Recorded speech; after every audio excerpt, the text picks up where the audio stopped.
we absolutely have to talk about Like a Dragon Infinite Wealth.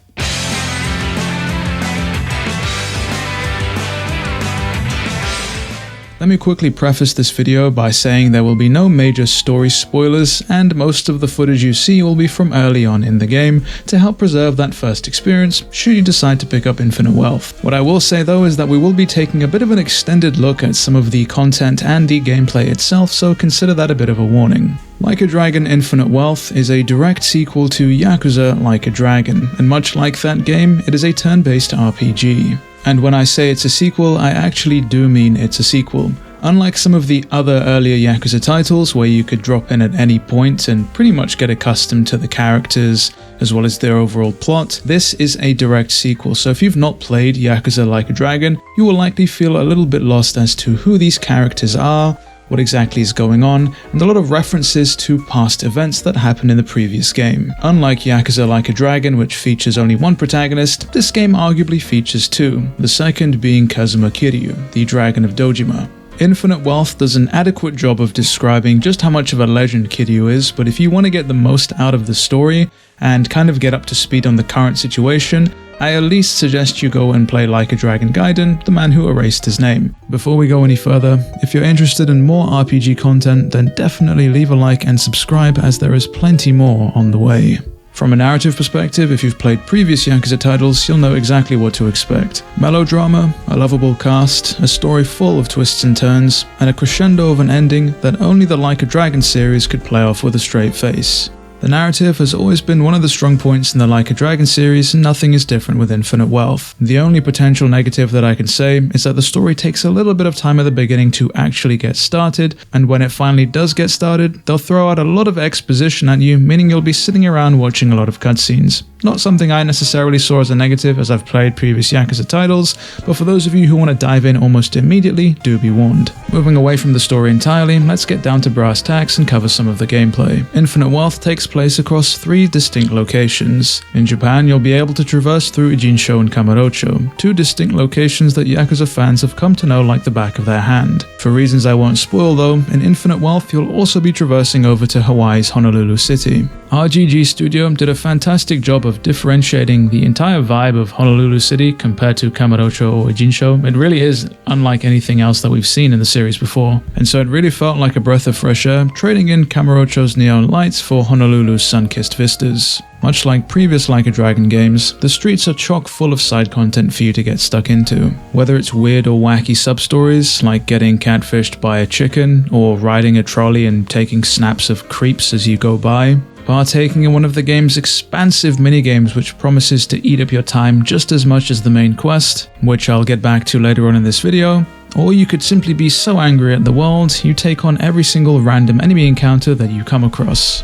I put in around 60 hours before I got close to the conclusion of Infinite Wealth, but if I'm being honest, I could have put tens and tens of more hours in if I wasn't so pressed for time with so many other games to play. Whilst we're here though, let's talk about the game's combat. As previously mentioned, the game runs on a turn-based combat system where you can control a party of 4. Your main party and your enemies all take turns attacking each other, the order of which largely depends on the statistics of your party as well as the enemies you face. New to Infinite Wealth is the ability to position your characters during combat, allowing you to do a multitude of things. If you get behind enemies, you can perform a back attack, ensuring that your attacks do critical damage. Get the spacing right, and you'll either be able to hit 2 enemies with 1 attack, or you'll be able to knock enemies into each other, or even hazards such as moving cars. Or if you strategize, you'll be able to knock enemies into the path of your other party members, allowing them to follow up with an attack of their own without taking up a turn. It's a simple enough system that I took advantage of throughout my entire time playing the game. If used efficiently, not only can you end fights quickly, but you can also turn fights that would typically be a slugfest into something far more of a breeze. The positioning system also ties in with the proximity system, where you'll be able to do additional or modified attacks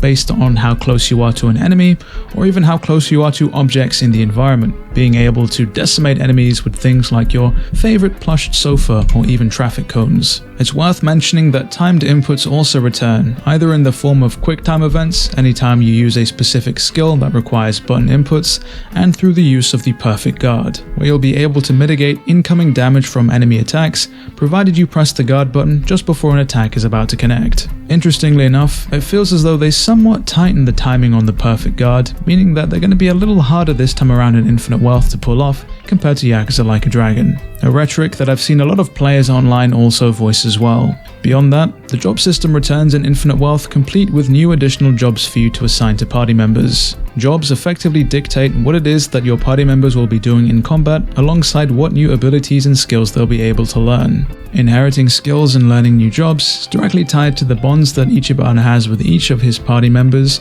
as well as his individual social statistics. Level up your bonds high enough and break through certain thresholds, and your party members will be able to inherit skills from previous jobs. And if you want to learn a new job, you'll have to head into your nearest Aloe Happy to take part in an activity. Watching Ichiban have a somewhat sudden and ridiculous revelation as he takes part in an activity will never get tiring. My only major gripe with the job system is that they haven't changed how job changing works. Much like Yakuza Like a Dragon, you'll have to head over to a predetermined destination and then change jobs at the location before moving away.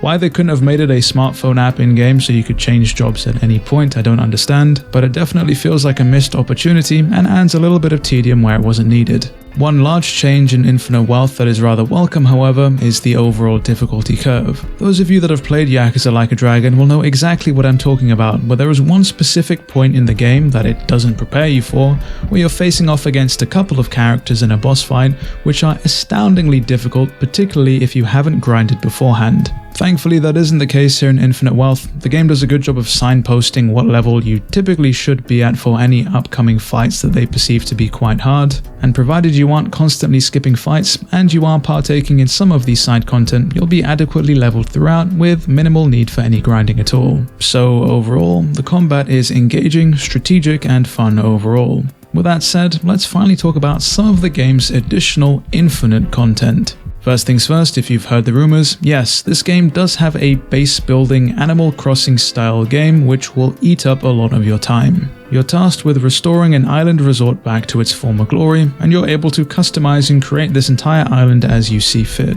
Building exterior and interior structures requires resources which you'll have to find throughout the island. You can go bug catching, you can go fishing, there's daily tasks that need sorting out. From time to time you'll also have to defend the island from pirates, and all of this is wrapped up in a day and night cycle. For me, much like many others, Dondoko Island is one of my favorite minigames in Infinite Wealth. Alongside Dondoko Island, we also have the very Pokemon-esque Sujimon League. Literally any enemy that you come across has a chance of being recruited to become one of your Sujimon. You're then able to build a whole team of these Sujimon, battle other Sujimon trainers to level them up, and then even enter a Sujimon League where you face off against the Discreet Four.